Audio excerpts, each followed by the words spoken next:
Hi everybody, Seth Stearns with Excel Management Systems. What you're about to see is a conversation that myself and Brian Orner, who is our Director of Marketing and Communications, had with a journalist by the name of Charlie Osborne. Charlie Osborne is a journalist and an expert in the cybersecurity space. She wrote an article in October of 2019 for ZDNet. The title of the article was Hook, Line, and Sinker, How I Fell Victim to Phishing Attacks Again and Again. It's a fascinating story that we wanted to, in addition to giving you access to the article, we wanted you to hear from Charlie about the experience. So there are three things we'd like for you to be listening for as you listen to this conversation with Charlie Osborne. The first of which is the tremendous capability that social engineering, well executed social engineering, has to deceive all of us. The second thing, I'd like for you to be listening for the interdependence that we all share when it comes to good cyber hygiene. And the third is be listening for how much information is available online to all of us about all of us. We hope you enjoy the conversation and look forward to your feedback and your thoughts. Thank you. So we're here to have a conversation with Charlie Osborne. Charlie Osborne is a journalist who's written about business technology, innovation, and cybersecurity since 2011. She's written for CBS Interactive, Informa, and MasterCard. It's been said that she's often found wandering around London and Kent with a camera. She has a particular fondness for financial security issues and vulnerabilities, and occasionally even tries her hand at a bug bounty or two. So Charlie, welcome to this conversation. Did I miss anything in the bio? Anything you'd like to add?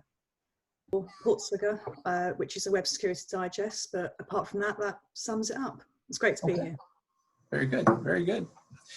So the reason for this conversation is back in October of 2019, Charlie wrote an article that really caught my attention.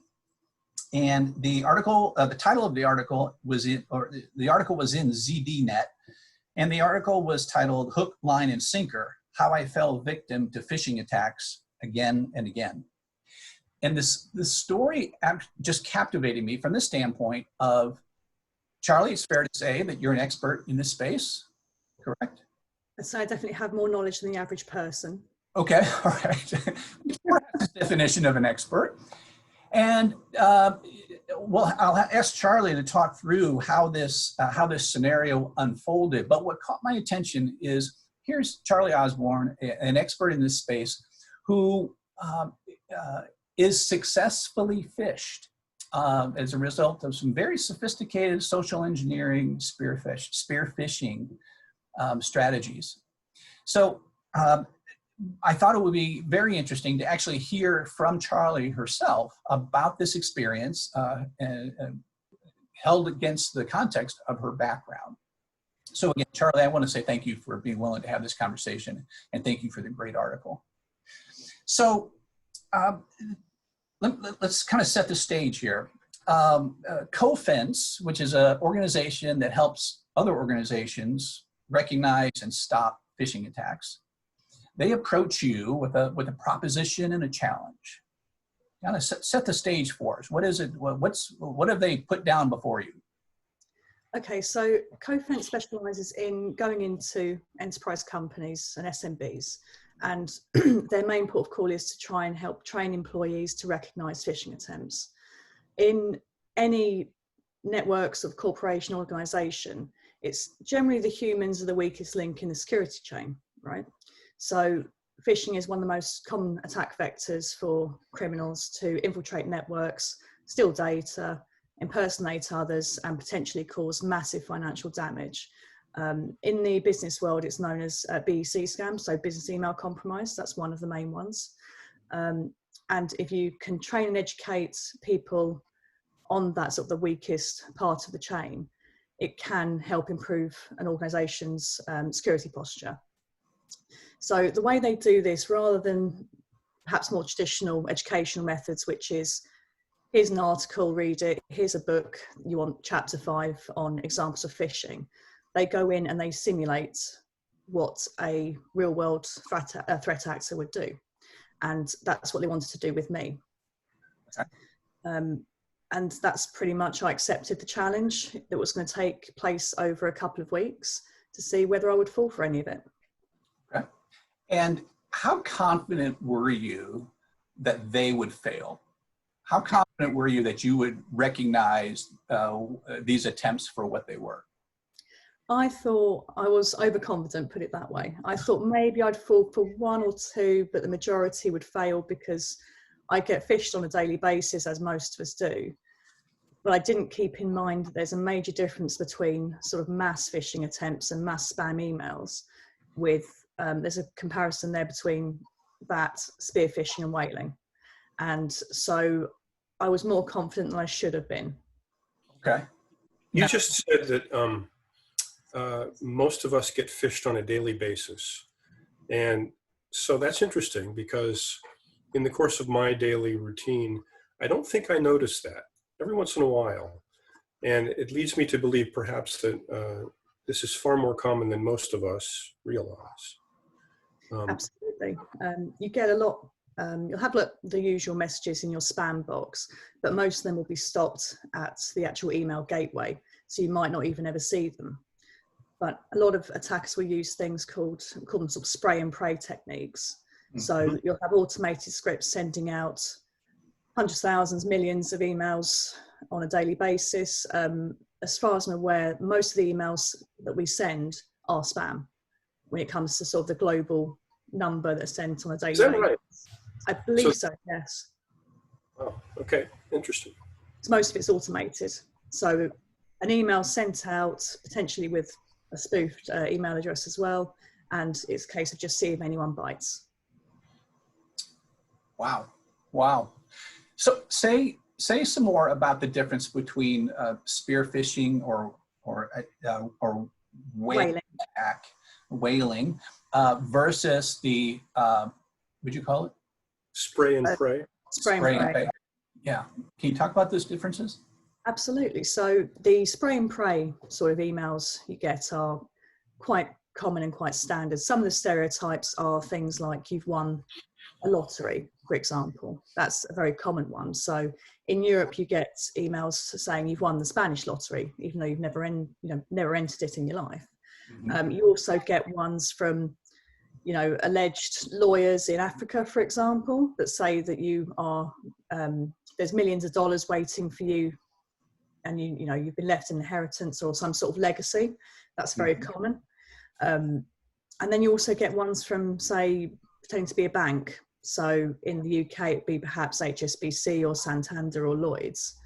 And they're saying, well, you need to double check your account details, or, the money's going to be taken out of your account, your assets will be frozen. Other common ones like HMRC or the Inland Revenue Service. So pretending they're from that. And they will try and either cause panic in someone, make them click the link without really thinking about what they're doing, mm-hmm. In the hopes of that attack being successful.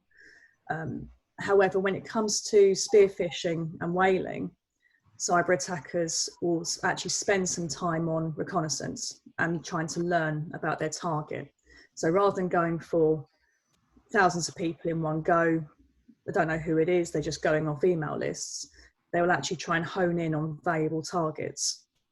So this could be a journalist, this could be someone who works in the accounts department at a business. If you can compromise them, and if you can use information you gather publicly about them to make it more likely they're going to click that link or visit that fraudulent domain, then that could be worth your time in terms of the gains from such an attack. Okay, and can you talk a little bit about the strategy that these folks would use then? So where do they go to get more information outside about a specific individual? There's a lot of different information repositories you can use online, right? One of the main ones I would say is probably social media. So whether or not that is the target's account themselves or their connections. As we'll talk about later, that was one of the things that gave the team that working against me a lot of ammunition when it came to their spearfish messages. It wasn't actually from my accounts, but it was from my connections, my friends and my family. So if they have more open accounts, they're not locking down their information as securely as the target themselves, that can still be used as ammunition. You can also look up public records. You can look at data breaches. That's a very common one. So if, say there's a few data dumps with account details, addresses, mobile phone numbers, dates of birth, this is all information that could be used in phishing attacks. I see. Okay.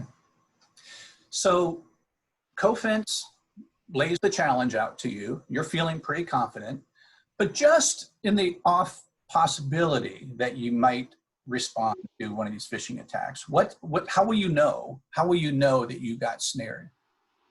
Well, they certainly had a sense of humor about it. So if I clicked a fraudulent link or visited a dodgy website or domain, I was met with the Cofense logo, a message saying something along the lines of, "Hi, Charlie," and a smiley face. And I learned to really hate that smiley face. Yeah. So walk us through the initial phase. So it starts, and again, the time frame's 2 weeks, correct?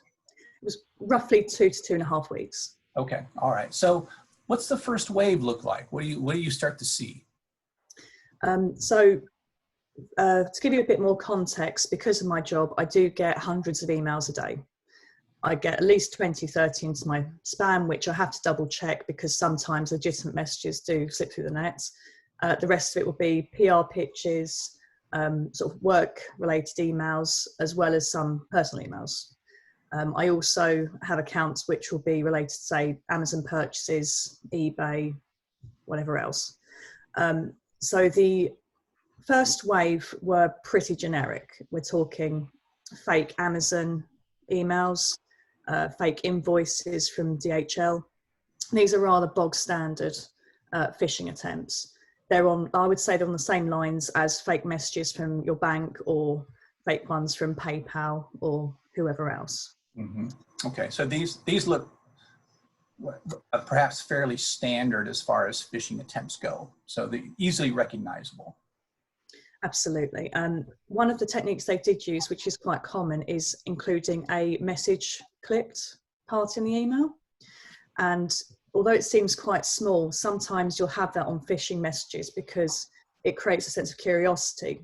The victim might think, oh, well, something's gone wrong with that email. I better click the link which says view full message. And that's how they get you. I see. Because you know what the rest of the message says. I see. Very good. Would you say that as a matter of method, they chose to kind of start with the easy stuff, and then they began to build the level of sophistication as the program continued? Or did they hit you hard right away? They were quite quick in hitting me hard, but the interesting thing was when they did catch me, which we'll talk about in a moment, I don't think they realized that I would go for it and what it actually, because it was contextual details which they didn't know, but because of that, they got lucky, frankly. I see. But that's okay, right? Luck, I'll take it, right? So luck is going to be a factor for everyone. It happened to be a factor for you. And it's actually that's a really good point to emphasize, that they're going to get lucky sometimes, and maybe even often. Yep, that's exactly it. I don't think the message that they sent in the sort of the next wave of attacks, if you like, they thought would be so successful. Okay. let's go there. So they upped the game, and from your article too, it sounds as though now the style of attack is seemingly a little more sophisticated, much more individualized. So talk to us about the motorcycle club and photography. Right. So in the first attack wave, there wasn't really much in terms of personal detail. There was no connection to friends or family. There wasn't even use of a realistic, legitimate address. However, they did some digging and they worked out that I do some photography on the side, or at least I used to. So one of the last weddings that I took photos for as a wedding gift for some friends, the couple belonged to a motorcycle group that I used to be affiliated with. Now, I've been part of the motorcycle community for roughly, I would say, 8.5 years. So for this particular couple, they were able to find the image, then find them on social media, because my friends list wasn't, it's not an open, available, publicly available thing, but they were able to track them down eventually.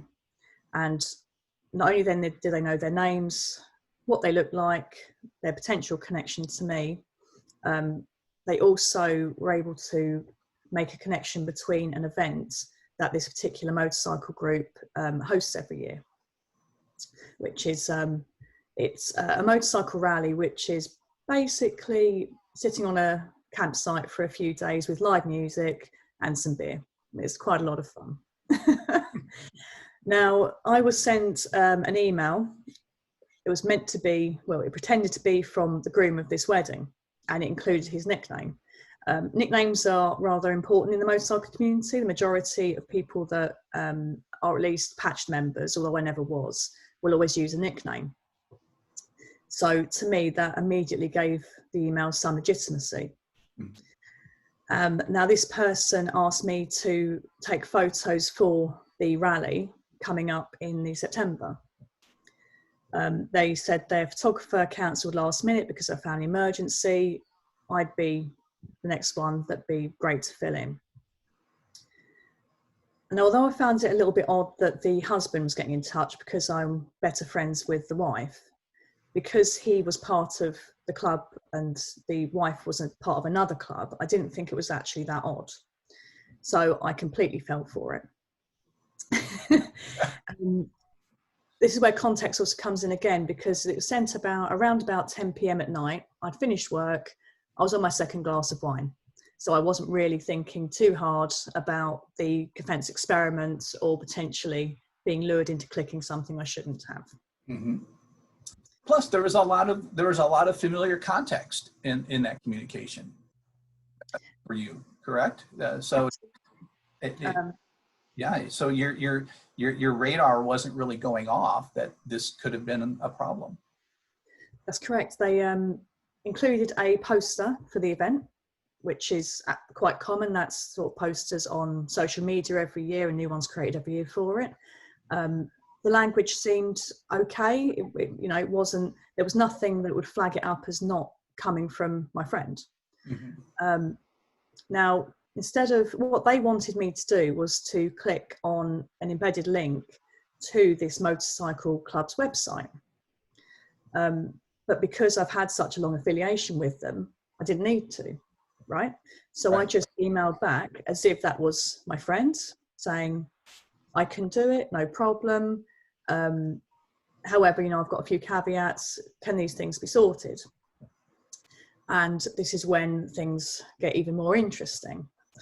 Because I believe I'm talking to my friend rather than anything else, I start telling the defence research team that I will go as long as my ex-partner, who also belonged to that club, was okay with it, was okay with me pitching up with the group. I also said, instead of payment, I'll have beer tokens for the event, if that's all right. Mm-hmm. And I spent the rest of the night wondering, who can cat sit? Where's my airbed? Is my tent okay to use? Completely fell for it. And not only did you fall for it, but you're offering more information to the fishers. Correct? Absolutely. That's exactly you fell for it. So I've mentioned my other half, my ex-other half, his name, which meant that the team could then track down this guy on social media, could track them down through any club resources, any other open accounts. They can conduct OSINT on them, on that person instead, and potentially find out a lot more information than they had previously, which could then be used in even more targeted attacks if I was a legitimate target. Mm-hmm. So tell us about the first time you clicked on. Go ahead, Brian. One thing you mentioned a few minutes ago that I just want to ask about.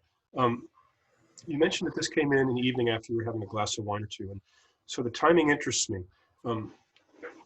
Did the email arrive earlier in the day and you just got to it?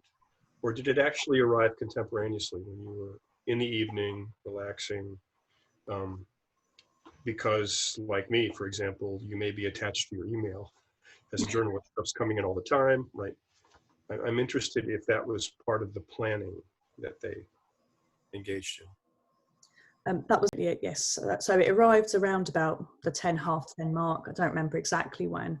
But during this experiment, it was at different times for the different emails.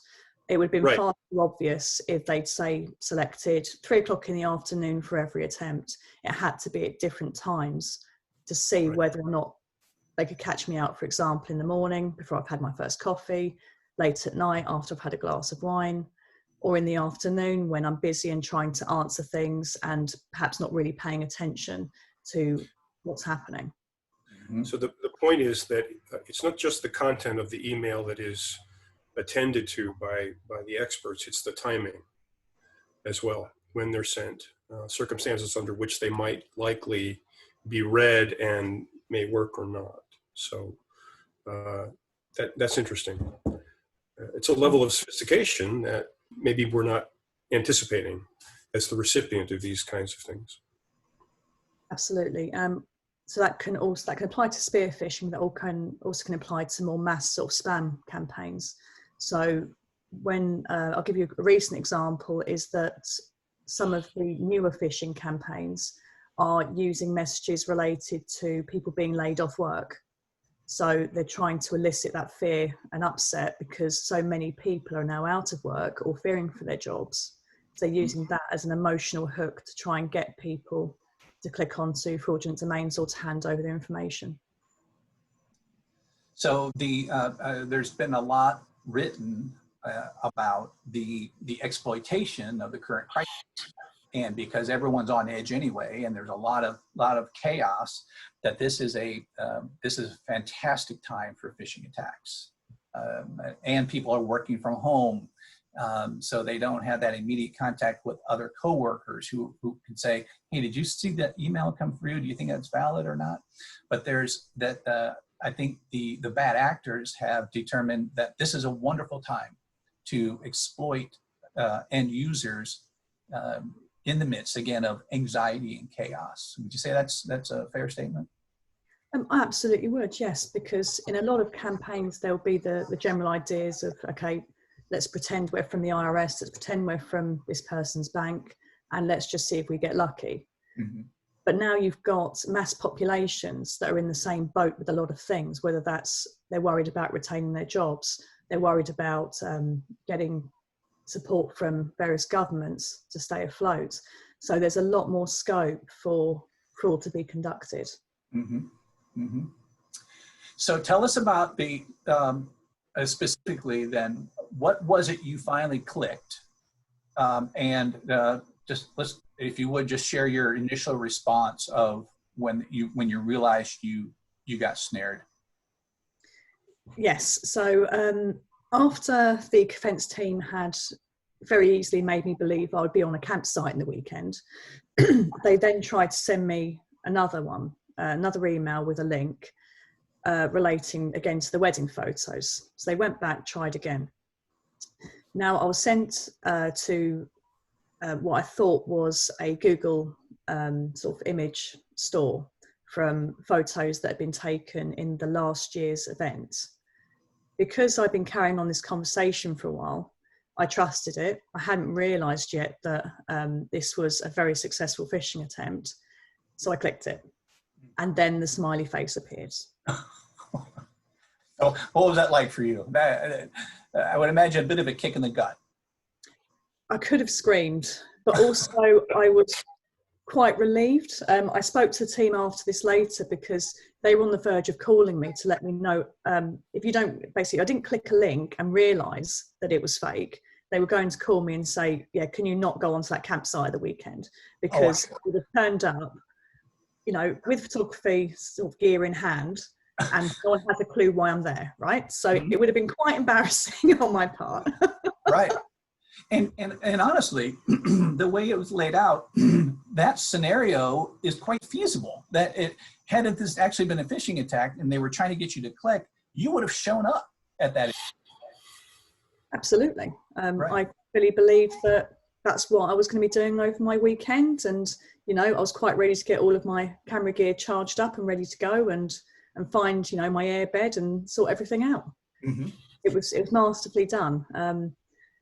But I think they did get lucky in the respect that the way they framed their messages, even though they didn't realise it, it all sort of slotted into place. So them needing a photographer, that's standard. You know, as they said in one of the emails about the one from last year, he'd had a few beers apparently, and so his photos left a little bit to be desired because they wanted me there instead. Because I'm a long-term associate of that club, it just all made sense. Mm-hmm. And so even though that was information they couldn't have necessarily obtained through sort of public sources, it still worked, and it worked beautifully. Sure. So for the purposes of this experiment, though, you were a whale. This was whaling, right? You were a high-value target that they wanted to get. And so I'm wondering if you could talk about the level of intensity and sophistication and resources that they applied to get you, as opposed to a kind of a standard spear phishing attack, and whether the average person can expect that or not, or to what extent,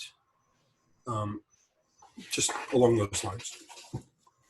So it's highly unlikely that the average person will be subjected to this sort of sophistication when it comes to attack, because it does take potentially weeks of reconnaissance.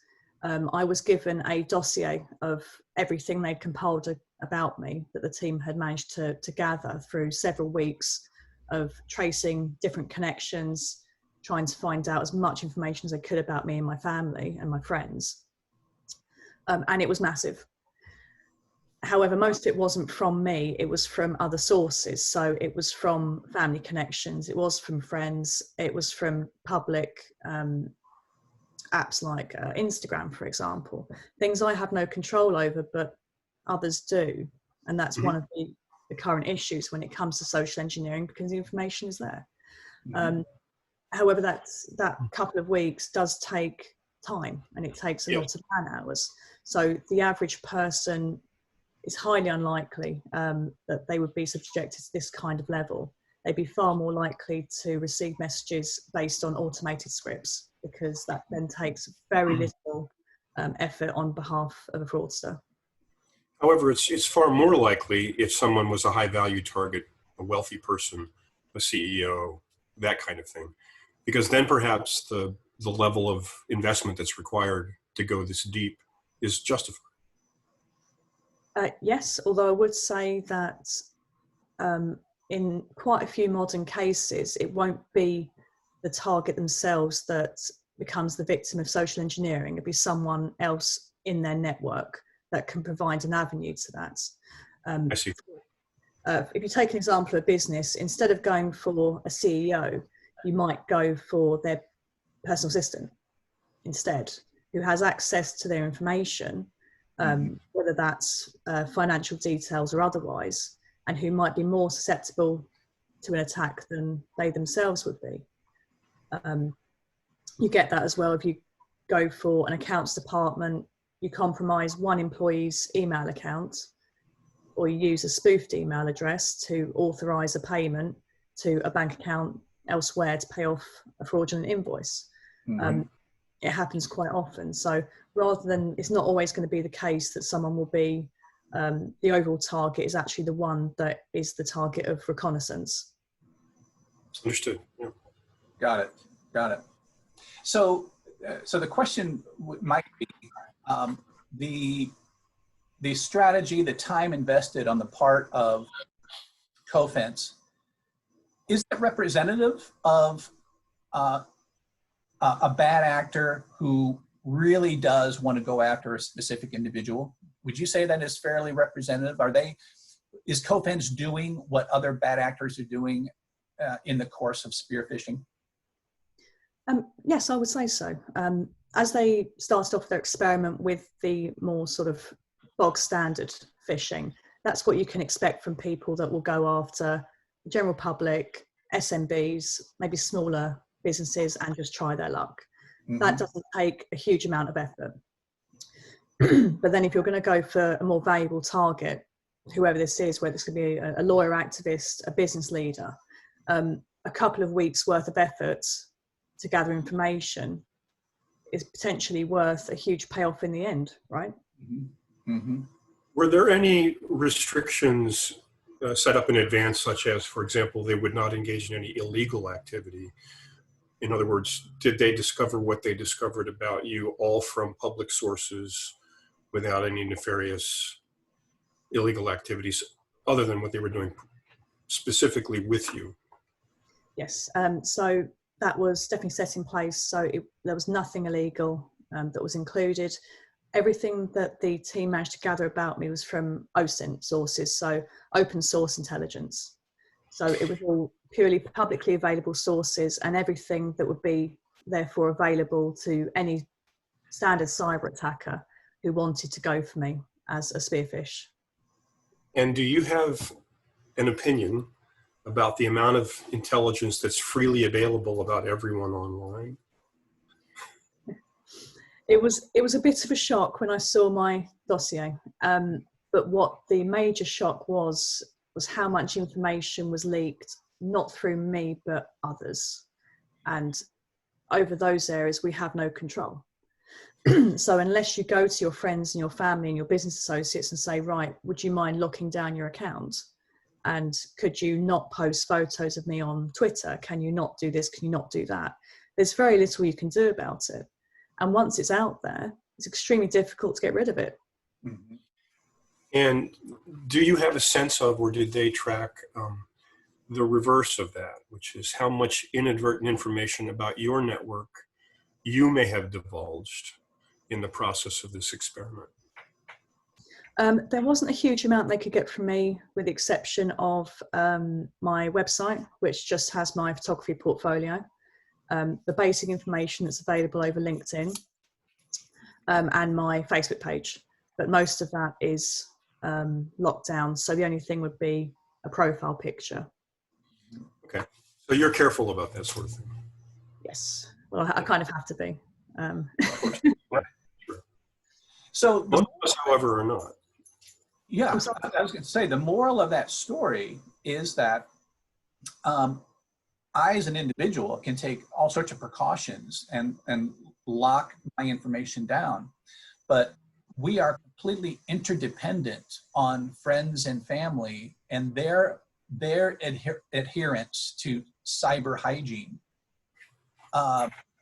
to keep one another safe.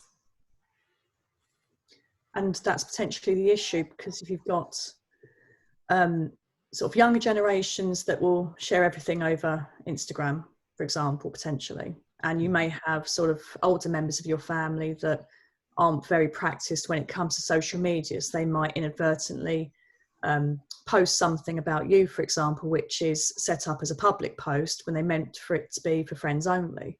And it's those small things that, unless they're picked up upon and locked down quickly, then it's too late, frankly. There's not really much you can do except go back and delete the content. But if someone's compiling sort of information about you, for example, to use in a phishing attack, then that information is theirs. There's no way you can sort of wipe it from the internet. Right. I think you talk about the dossier document that was compiled by CoFence on you. It's just fascinating. And it's a very poignant point because, as you said, you practice a high level of cyber hygiene. you lock a lot of that information down. And yet there's this, from what I'm hearing you say, a significant amount of information about you that they were able to pull from other sources. Yes. For example, it was quite a lot of information that was gathered was through one single family member who didn't lock anything down. So once the experiment had concluded, I reached out to them. I said, look, this is a bit much. Can you just lock down your accounts? And they had no idea that it was all public. They thought everything that was written or posted was just for friends and family. So then I ended up having to do a remote tutorial with them and teach them how to lock everything down, which thankfully it is now. But of course, during the experiment, I didn't even realize they had that account, that social media account. So I had no idea it existed. I didn't know what information was being thrown about the friends and family and everything else. Yeah. Fascinating. That is a fascinating point. Again, the interconnectedness of all of us from a technology standpoint, and how important it is that all of us practice good cyber hygiene, because we are all dependent on that. All of our security is dependent on that. Very interesting. So they get you again. Yes, that would have been, it was after the photos. Before that, they had a couple of other chances. There was two of them which were pretty obviously not going to work. So one was a voice message phishing email. Now, while they did use a cell phone number that belonged to a work colleague, we never leave each other voicemails. So that was automatically going to fail. I knew that wasn't applicable to my business or who I work with. There was then a calendar sharing email pretending to be from Outlook. I can see that working with a lot of businesses, as that's quite a common thing to share calendars. However, because we're a global team, it would cause chaos. So that's not something we'd ever do over Outlook. Right. There was then the Consumer Products Conference, which I thought was a very good example of a phishing email, but I didn't even realize was one until after the experiment had concluded.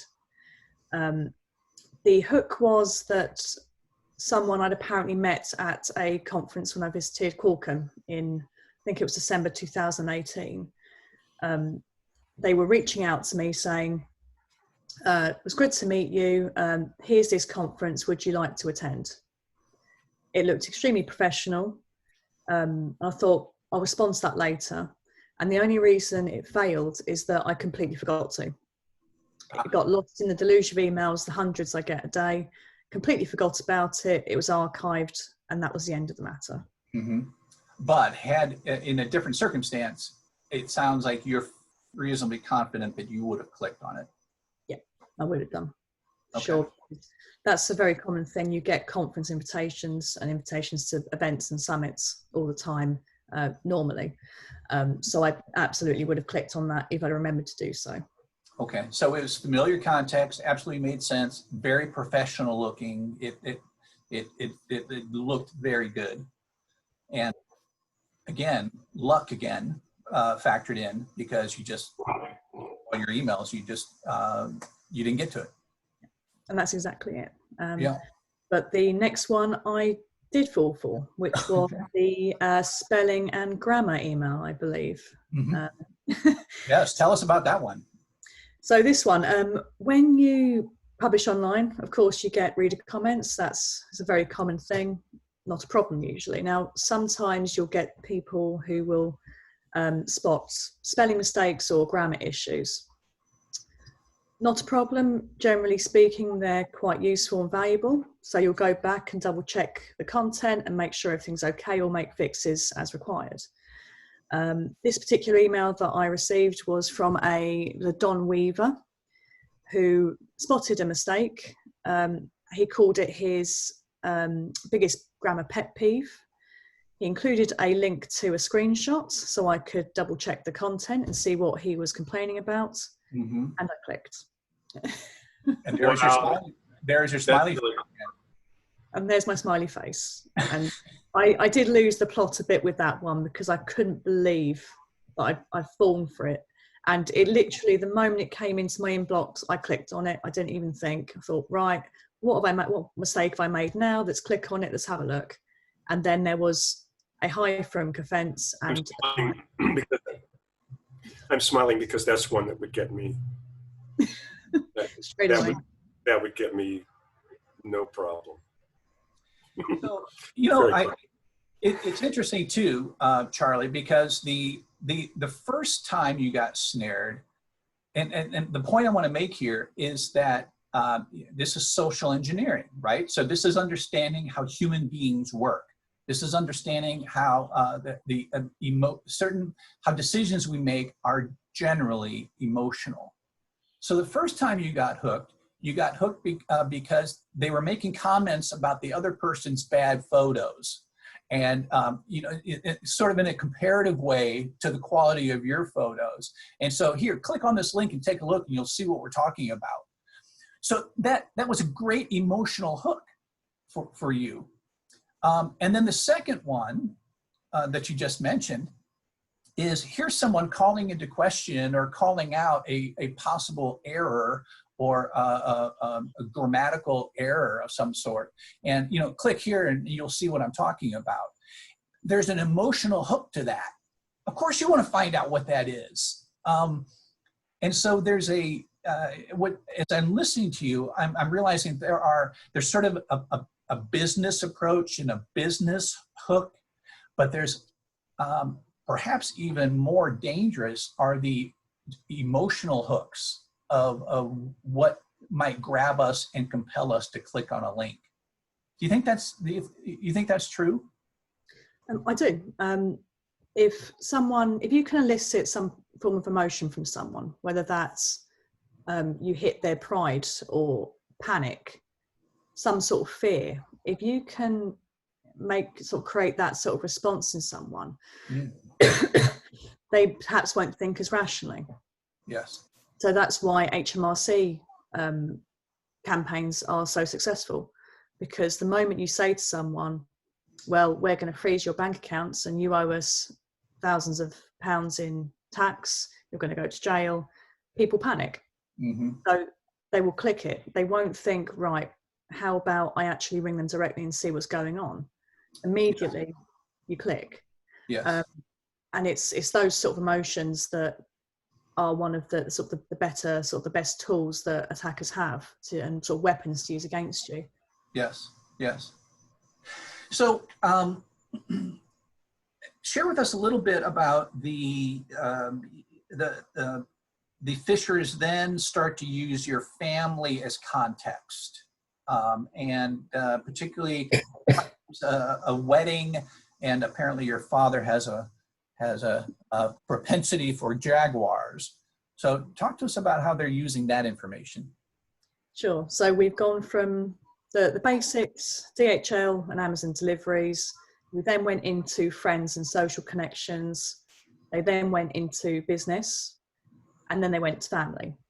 So this was sort of one of the later stages of the experiment. There'd recently been a wedding. It was my cousin getting married, and we were expecting the wedding photos quite soon. So the Kofence team decided to give that a go and see whether I would click on an email with a gallery link. Now, the reason I didn't click on this was there's a couple of reasons. My cousin she's a bit younger than me. She's the generation that would send a Facebook message rather than an email, for example. So those photos would be uploaded to Facebook or Instagram. They wouldn't come individually to us through an email address. I had no reason to believe she even knew my email address, frankly. So it seemed quite bizarre that would be the case. And then the images that we used were taken from the few public images of their wedding that were available on social media. They've been thrown together to look like an album, and that was included in the email. So that also didn't look quite right to me. Okay. And then the other bit, which it was quite an odd one, But yes, my dad is the proud owner of a Jaguar, and it's one of it's perhaps his favourite thing in life. And for some reason, I was given an email talking about refunds for vehicle tax for the Jaguar. But as the car has nothing to do with me whatsoever, even though it belongs to my dad, I knew full well that that was a spam email. Mm-hmm. There'd be no reason for a refund notice or refund survey to come to me. Okay, very good. So you, in your article, you talked about some key takeaways from all of this from this experience. Can you share that with us? Some of the things that really really became top of mind for you as a result of this. I would say the first thing I would always say to someone when it comes to phishing emails is just to take a step back. So if something like a message sort of elicits any sort of emotion, sort of panic or fear, just take a moment to really look at it. Don't click any emails straight away. If it's something to do with, for example, a bank or tax, because they're so common as lures, ring them up directly rather than answer an email. Anything that causes any sort of panic, even though I've been caught myself, is potentially not going to be legitimate. And you can always reach out to the other party involved to see whether or not it was legitimate before you panic. You know, if you owe money to HMRC, that's something, but get on the phone with them first. I would also say that when it comes to email addresses, don't blindly trust them. They can be spoofed, so they can appear to be from someone who is a trusted contact, and yet they're not. It's from a completely different address, or something's been done which is used in, I think they're called hieroglyph attacks, where there'll be a small spelling mistake or something that won't quite be noticed, and yet it looks like a legitimate address. So don't assume that because it looks like it's from your family member or your CEO, that it actually is. That also can apply to links, right? So if you do click in a link and it looks like it's PayPal, but you think it's a bit suspicious, shut it down and go there directly instead. I'd also say manage your curiosity, really, because with a lot of phishing attempts, the techniques they use try and abuse that to make us click on something. So whether or not it's a message clipped part in an email makes you think, well, if I click here, I'll just see what else they were saying, or what's this attachment sent to the email? Says something about an invoice, or it's a CV, or whatever it is. Don't click attachments or links purely because of that, especially if you think they might not be legitimate. They would be the sort of main things I would say.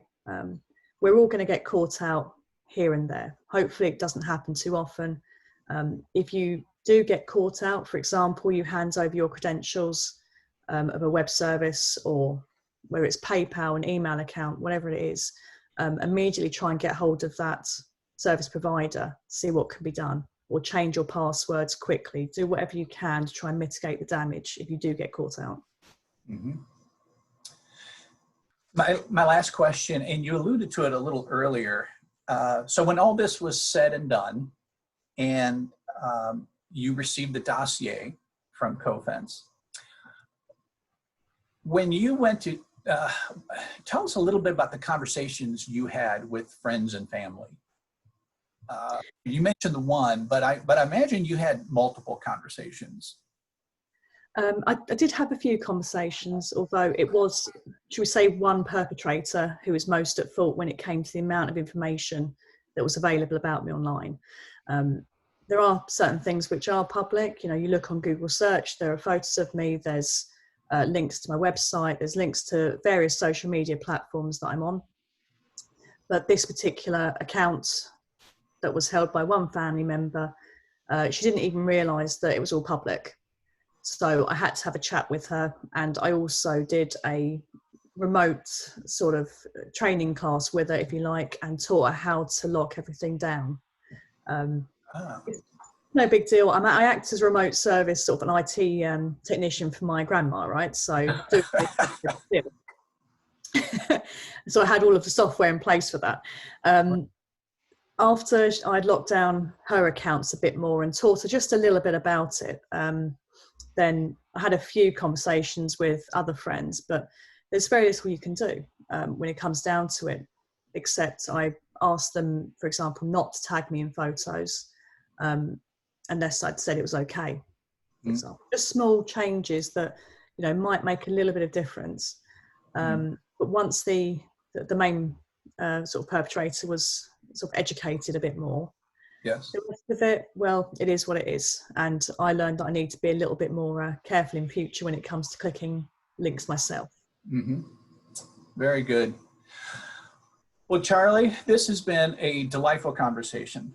Not only delightful, but very educational. Great, just some great comments and great lessons learned as a result. And again, because you were courageous enough to write this article and talk about your experience. So I want to thank you for taking time to speak with us.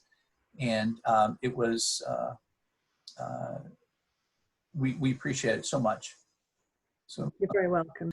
I just want to second what Seth said. Thank you so much for your time. It's been really wonderful, very educational, and I'm really very grateful. Thank you. You're very welcome. I've enjoyed it.